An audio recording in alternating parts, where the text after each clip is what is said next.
Ֆինանսների նախարար Վարդան Արամյանն անիրատեսական է համարում քաղաքական ուժերի ծրագրերում թոշակներ ու աշխատավարձեր բարձրացնելու դրույթները։ Նա ասում է, եթե հնարավոր լիներ դրանք իրականացնել նախընտրական շրջանում, հենց հանրապետականը դա կաներ։ Ծառուկյան Տաշիկն օրինակ հայտարարում է ընտրվելու դեպքում թոշակներն ավելացնել 25,000 դրամով, նվազագույն աշխատավարձն էլ հասցնել 80,000 դրամի։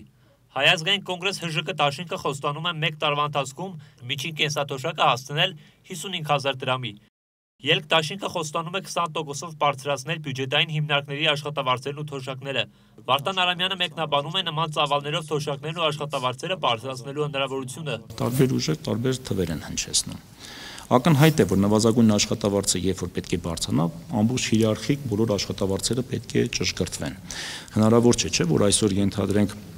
ցածր որակավորում ունեցող աշխատուժը, որը ստանում է 55,000 եւ իրենից մի փոքր ավելի բարձր որակավորում ունեցող աշխատուժը, որը ստանում է 100,000,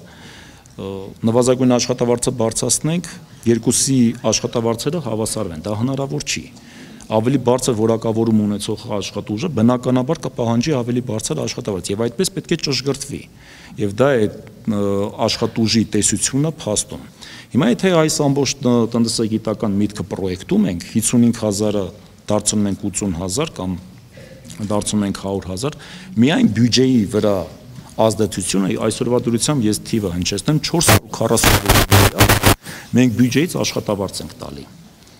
Դա եւ կենտրոնական ապարատի աշխատավարձներն են, եւ պուակների աշխատավարձներն են, առողջապահական, հուակների, ուսուցիչների աշխատավարձներն, ամբողջական բոլոր աշխատավարձը 446 միլիարդ է։ 446 միլիարդ 2017 թվականի ցուցանիշն եմ ասում։ 55,000-ը եթե դարձնում ենք 100,000, դա շուրջ 60%-անոց աճ է։ 55,000-ը երբ որ դարձնում ենք 80,000, դա շուրջ 43%-անոց աճ է։ Հիմա բերեք նայենք, եթե 446 միլիարդը 60%-ով բարձրացնում ենք, ավելի քան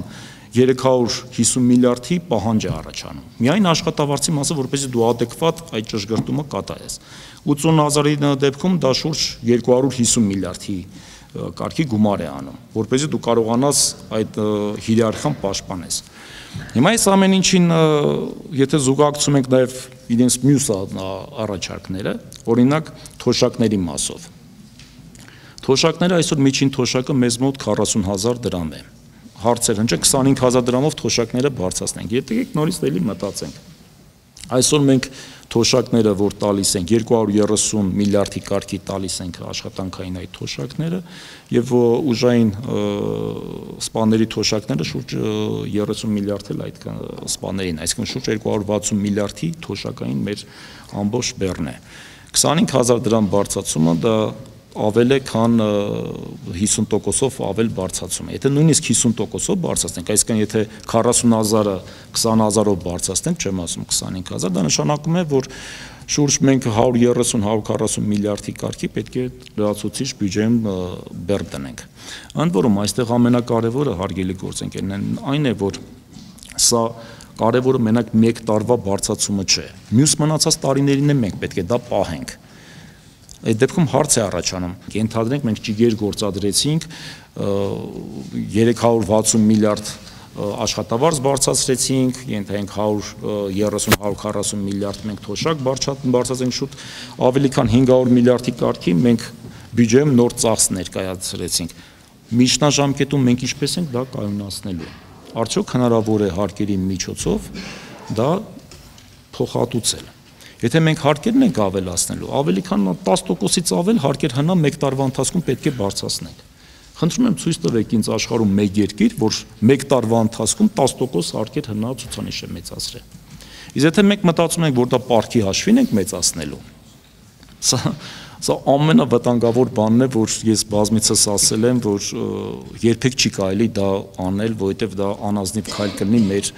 ազգաբնակության եւ մեր թոշակառուների համար։ 2017-ի առաջի 2 ամիսներին 6%-ից ավելի տնտեսական ակտիվության ցուցանիշ է գրանցվել։ Նախարարն ասում է, աճի տեմպերը պայմանավորված են արդյունաբերության ոլորտի աճով։ Աճը գրանցվել նաեւ ծառայությունների ու առևտրի ոլորտում։ 2017-ի 2 ամիսների տվյալներով Հայաստանն ունի առևտրի իրական ծավալների աճ 9.6%-ի չափով։ Տնտեսական մեկնաբան Հայկ Գևորգյանն իր մարտի 21-ի հրապարակման մեջ անդրադառնալով այս թեմային հիշեցրել էր, որ թե 2008-ի նախագահական, թե 2012-ի խորհրդարանական ընտրություններից առաջ ազգային վիճակագրական ծառայություն ուռճացված ցուցանիշներ է ներկայացնում։ Երկու ամսում գերակատարվել են նաև հարկերը։ Հարկերը 2 ամիսների ընթացքում եւ հունվարին եւ փետրվարին մենք գերակատարել ենք։ Գերակատարել ենք եւ ծրագրվածի նկատմամբ եւ նախորդ տարվա նույն ժամանակահատվածի նկատմամբ ավելի բարձր հարկերի հավաքագրումներ են ունեցել։ Ես ձեզ թվերը հնչեցնեմ։ Տեսեք, հունվար ամսին, որպեսզի մենք 1.135 միլիարդ տարեկան ցուցանիշը ապահովենք, ծրագրված էր եղել 77.6 միլիարդ հարկերի ցուցանիշ։ Մենք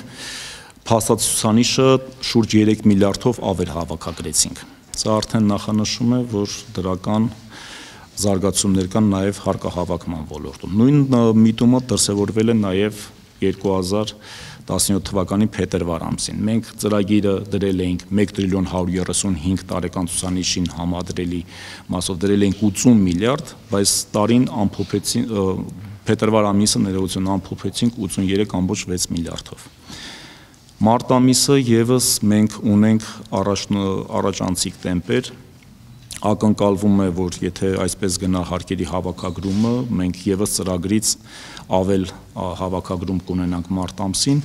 2 ամիսները եթե համադրենք նախորդ տարվա նկատմամբ, հունվար-փետրվարին 2017 թվականին նախորդ տարվա հունվար-փետրվարի նկատմամբ մենք շուրջ 15 միլիարդ դրամով ավել հարկեր ենք հավաքել։ Ֆինանսների նախարարը հայտարարում է, նախընտրական շրջանում տնտեսական ակտիվությունն աճում է ու այդտեղ արտառոց որևէ բան չկա։ Որպես օրինակ Արամյանը հիշեցնում է, որ քաղաքական ուժերը բուկլետներ են տպագրում, այլ է նախընտրական իրավիճակում ներդրումների հարցը, քանի որ ընտրական փուլում ներդրողները սովորաբար հապաղում են։ Տեսեք, ներդրողները դրանք սպառողների նման ինչ-որ մի մարդիկ են, որոնք ցանկանում են կոստյում գնել եւ կան բավականին շատ խանութներ։ Խանութները պատկերացրեք, դրանք երկրներ են։ Ու դու պետք է ներդրողների հետ անընդհատ տանես աշխատանք, բացատրես իրենց, որ այն կոստյումը, որ ինքը ցանկանում է գնել, դա հենց քո խանութում է։ Եվ այդ աշխատանքը, դա որը կոմունիկացիան է, որ ֆորումներն են, հարևան Վրաստանը օրինակ տարեկան առնվազն 2 անգամ ֆորում է անում։ Արամյանը հիշեցնում է, 2017-ի համար իրենք կանխատեսում են 3.2%-անոց տնտեսական աճ։ Նա չի բացառում, որ տարվա ավարտին այս ցուցանիշը կարող է գերազանցվել, բայց միևնույն ժամանակ հիշեցնում է, անցյալ տարի հունիսից տնտեսական ակտիվության ցուցանիշը նվազեց։